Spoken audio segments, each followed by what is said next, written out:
আসসালামু আলাইকুম।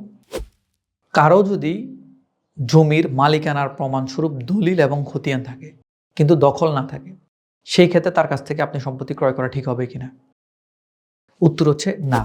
আপনি যদি কারো কাছ থেকে সম্পত্তি ক্রয় করতে চান, সেই ক্ষেত্রে আপনার কোন, কোন বিষয় লক্ষ্য রাখা উচিত, সেই বিষয়ে আমাদের YouTube চ্যানেলে একটা প্লেলিস্ট রয়েছে যে জমি ক্রয়ের পূর্বে আপনার কি, কি বিষয় লক্ষ্য রাখতে হবে।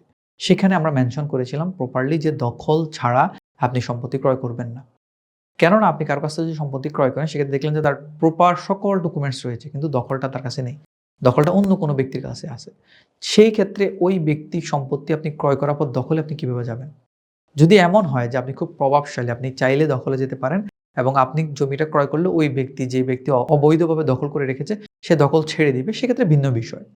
কিন্তু আপনি যদি সম্পত্তিটা কম দামে পেয়েছেন বা যেকোনোভাবে কারো অনুরোধে আপনি ঢেকে গিলে ফেলেছেন, সেই ক্ষেত্রে আপনি সম্পত্তি ক্রয় করে যদি দখলে যেতে না পারেন, তাহলে আপনার এই কাগজপত্রতে আপনি কি করবেন? আপনাকে দিন শেষে এই কাগজপত্র দেখিয়ে ওই লোককে আবার মামলা করে ওখান থেকে উঠাতে হবে। কিন্তু সেটা কতটুকু আপনার জন্য যৌক্তিক হবে? কারণ কেউ সম্পত্তি ক্রয় করে কেন? যে কাগজপত্র ঠিক থাকবে এবং দখলে আমি চাইলে ওইটার মধ্যে চাষাবাদ করব অথবা বাড়িঘর করব অথবা বাগান বাড়ি যেকোনো কিছু করতে পারি। আর আপনি যদি দখলেই যেতে না পারেন, শুধু ডকুমেন্টস দিয়ে আপনি কি করবেন? এখন যদিও আমাদের দেশে একটি আইন রয়েছে, ভূমি অপরাধ প্রতিরোধ ও প্রতিকার আইন ২০২৩, সেই আইনের অধীন আপনি চাইলে কোনো ব্যক্তি যদি আপনার সম্পত্তিতে দখলে থাকে এবং অবৈধভাবে দখলে থাকে, তাকে আপনি চাইলে ওখান থেকে উচ্ছেদ করতে পারেন। তাছাড়া আমাদের সুনির্দিষ্ট প্রতিকার আইনের ৮ ধারা অনুসারে আপনি চাইলে তার বিরুদ্ধে মামলা দায়ের করতে পারেন। কিন্তু এই যে মামলা করে তাকে উচ্ছেদ করবেন, এটা তার ১ দিন ২ দিনের প্রসেস না। এটা একটা লম্বা সময়ের প্রসেস। এটা যদি বিক্রেতা যে আছে, সে যদি ওই লোককে উচ্ছেদ করে তারপর আপনার কাছে বিক্রি করে, তাহলে আপনি ক্রেতা হিসেবে হক হালালি টাকা দিয়ে সম্পত্তিটা ক্রয় করে তারপরে দখলে যেতে পারতেন। কিন্তু এখন যদি এমন হয় যে বিক্রেতা চাচ্ছে বিক্রি করে ফেলতে, আর আপনি হচ্ছে গিয়ে ক্রয় করবেন, কিন্তু দখলে যেতে হলে আপনাকে মামলা দায়ের করে ওই লোককে উচ্ছেদ করে তারপরে যেতে হবে। তাহলে এই রিস্কটুকু যদি আপনি নিতে চান যে ঠিক আছে আমি পারবো এবং আমি যদি জমিটা ক্রয় করি, আমি ক্রয় করছি এটা শুনলে যে দখলদার আছে সে আমার জমিটা ছেড়ে দিবে।